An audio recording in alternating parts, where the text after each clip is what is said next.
version is way from creation. So vegan. Word, sound is power, let me tell you, say a word. Sound is power, let me tell you, say a word. Make a move and don't say a word. Have you heard? Well, listen this word. Sound is power, let me tell you, say a word.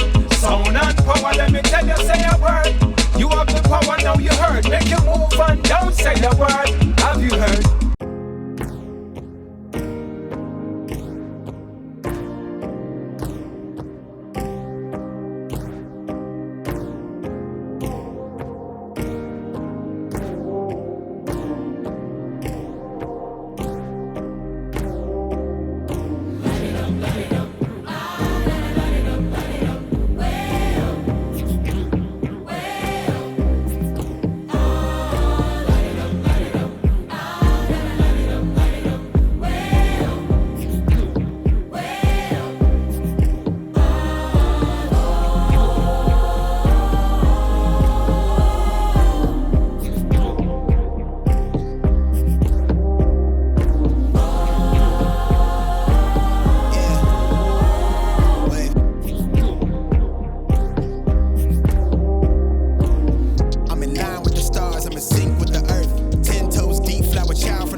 Meadow Fire, City, Apple, Collie, one Gambia, Amaka, one of one, I'm going to tell you.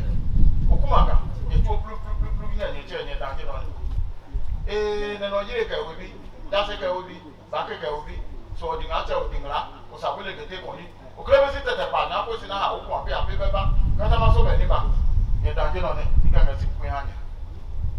So, Sakum and Chanya, bring it, Chanya to Pepe, Osubi, Okobi, Wesebi, Lanobi, and two blue, and down here on it. Early on, the Federal Bureau of Investigation identified Hampton as a radical threat because of his power of inciting hope and change into the hearts of the people.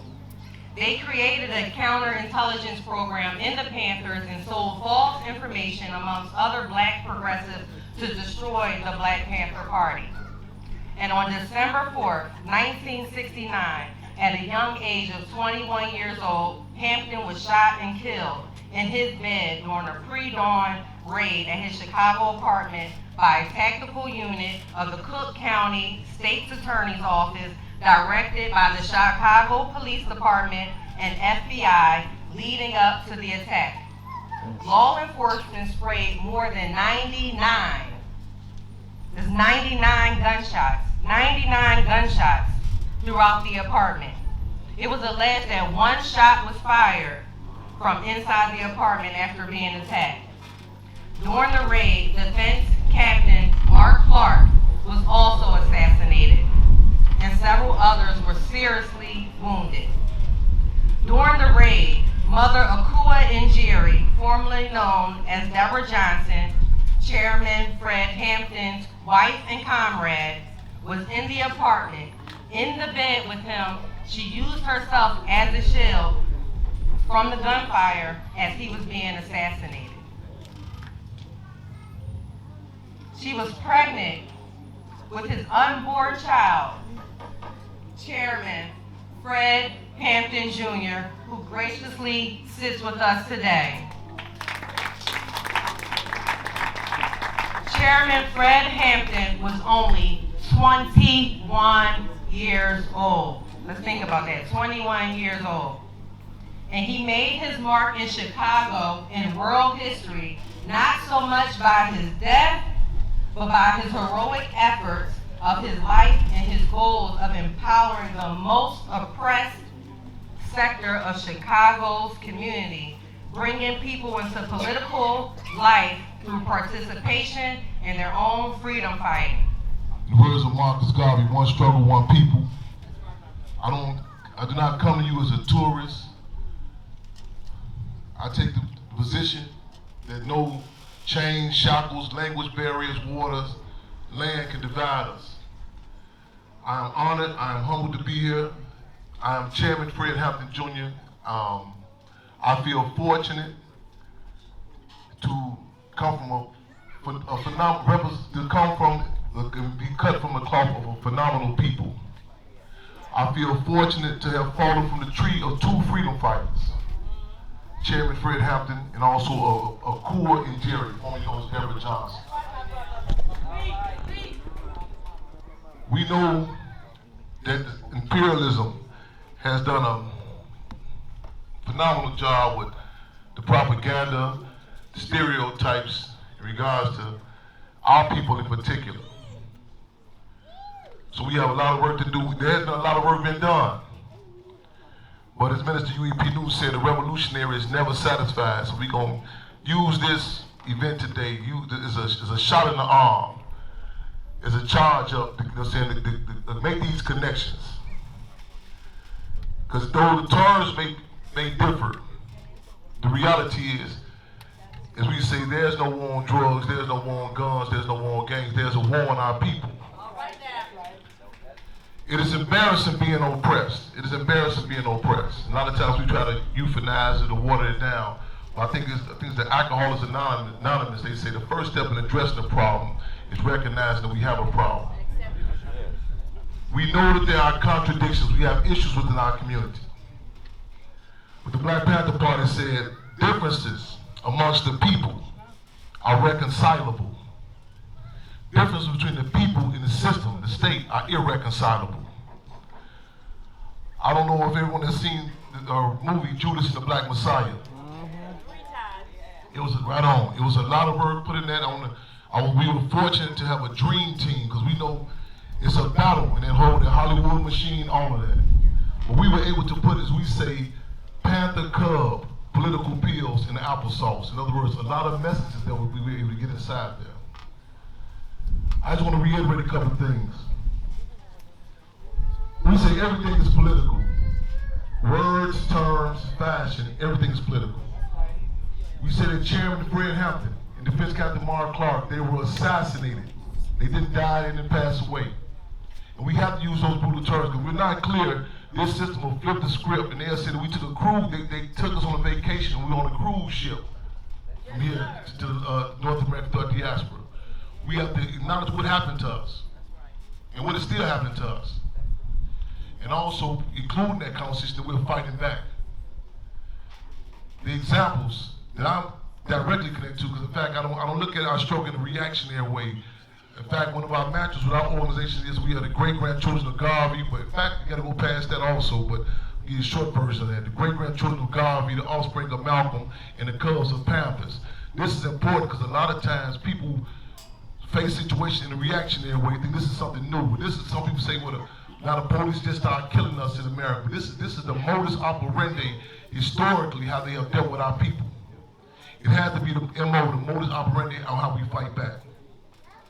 The Black Panther Party was a revolutionary organization that started October 15, 1966 and stood up in Oakland, California with a 10-point platform. Initial during was the Black Panther Party was self-defense. They had survival programs. It was a revolutionary organization. It even had the federal government's own account, their own words, and said it was a record low to what they called black on black crime when the Black Panther Party was in existence.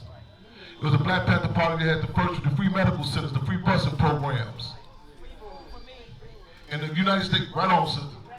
Can't forget none of that. And it wasn't just charity, it wasn't charity. It was getting us involved in fighting for self-determination. That's what we're fighting for, self-determination. And the Black Panther Party was targeted by the infamous COINTELPRO, counterintelligence program. The United States government said a program created to discredit, demise, disrupt, and destroy any black nationalist movement, especially amongst the youth. This type of information has to be every day with us, not just doing February, not just doing Black History Month, not just when it's politically correct. In Nazi Germany, if they talk to children, you don't tell the people, if you meet children in Nazi Germany, they don't know about they don't know about the gas chambers, it's called child abuse. It should be mandatory that from the womb to the tomb, we talk these names. I'm honored, I'm humbled to be here. I don't know when I'm headed back. I'm not, real talk. So I am so happy to be here, and thank you, Chairman, for coming. I appreciate you. I appreciate your legacy. Thank you so much, and we want to give you this beautiful piece of artwork by artist Kuma. Unfortunately, couldn't make it today, but he will stop by your place to help you guys roll it and ship it back to the U.S. So. Ooh, y'all ready? Right now, we ready. Yeah.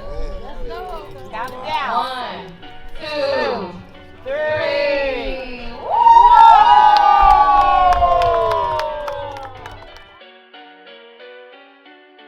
So I'm shy, but You from the Shy? I'm from the Shy, and I'm shy. No, I just want to. I'm just humbled that this many people showed up. I'm so happy. Like I said, this was spiritual. This was an inception. And this whole idea came together, and it's beautiful. And we got Chairman here on the continent for the first time, and I just feel so blessed. So thank you again for being a part of this. And this is gonna be your ascension. This is it only goes up from here. I'm telling you. I visited Ghana for the first time in 2017. And I've been back every year since then. And I've been bringing people back. So it was really coincidental. Well, not coincidental, because there's no such thing as coincidence. It's alignment that she had Harriet Tubman on her dress, because I feel like that's, I'm not saying I'm Harriet Tubman, because that lady she was amazing. But I am trying to live in her honor and bring people to the last stop on the Underground Railroad.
put it in your meditation.